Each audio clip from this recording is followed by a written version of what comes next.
ಯಾವಾಗ ಮುಗಿಯತ್ರಿ ನಿಮ್ಮ ರಾಮಾಯಣ? ಇದು ಎಪಿಸೋಡ್ ಬೈ ಎಪಿಸೋಡು ಜಗ್ತಾನೇ ಇದೆಯಲ್ಲ ಹಾಗೆ. ನೋಡಿ, ಯಾವುದು ಸೀರಿಯಲ್ ಅಲ್ಲ, ಧಾರಾವಾಹಿ ಅಲ್ಲ. ಭಾರತೀಯ ಜನತಾ ಪಾರ್ಟಿ ತಪ್ಪದೇನಾ ಮೆಗಾ ಸೀರಿಯಲ್ ಅನ್ಬೇಕಾಗಿತ್ತು. ಸಂಘಟನೆಯಲ್ಲಿ ಸದಸ್ಯತ್ವ ಅಭಿಯಾನದಲ್ಲಿ ನಂಬರ್ 1 ವಿಶ್ವದಲ್ಲಿ ಭಾಳ ದೊಡ್ಡ ಸಂಘಟನೆ ಭಾರತೀಯ ಜನತಾ ಪಾರ್ಟಿ. ಒಂದು ಕಾಲದಲ್ಲಿ ಈ ದೇಶದಲ್ಲಿ ಒಬ್ಬರು ನಾವು ಲೋಕಸಭೆಯಲ್ಲಿ ಆಯ್ಕೆಯಾಗಿಲ್ಲ, ರಾಜ್ಯದಲ್ಲಿ ಒಂದು ಸ್ಥಾನ ಬಂದಿರಲಿಲ್ಲ. ಒಂದು ಕಾಲದಲ್ಲಿ 2 ಜನ ವಿನ್ ಆದರು, ಯಡಿಯೂರಪ್ಪನವರು ಮತ್ತೊಬ್ಬ ಶಾಸಕರು. ಕಾಂಗ್ರೆಸ್ಗೆ ಹೋಗ್ಬಿಟ್ರು. ಏಕಾಂಗಿ ಯಡಿಯೂರಪ್ಪ ಭಾರತೀಯ ಜನತಾ ಪಾರ್ಟಿಯನ್ನು ಕಟ್ಟಿ ಬೆಳೆಸಿ ಪಾದಯಾತ್ರೆ ಮುಖಾಂತರ ದಕ್ಷಿಣ ಭಾರತದಲ್ಲಿ ಹೆಬ್ಬಾಗಿಲು ಕರ್ನಾಟಕ ತೆರೆದರು.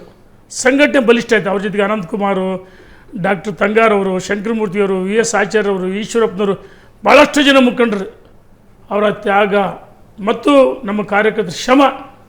ಭಾರತೀಯ ಜನತಾ ಪಾರ್ಟಿ ಕಾರ್ಯಕರ್ತರ ಆಡಳಿತ ಪಾರ್ಟಿ.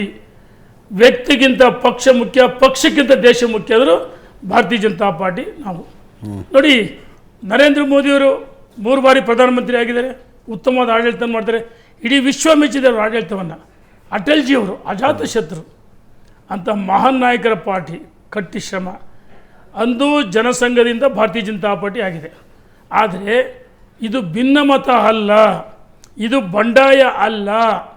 ಅಭಿಪ್ರಾಯಗಳು ಮುಕ್ತವಾಗಿ ಭಾರತೀಯ ಜನತಾ ಪಾರ್ಟಿ ಅಭಿಪ್ರಾಯಗಳನ್ನು ವ್ಯಕ್ತಪಡಿಸೋಕೆ ಮುಕ್ತವಾಗಿ ಅವಕಾಶ ಇದೆ.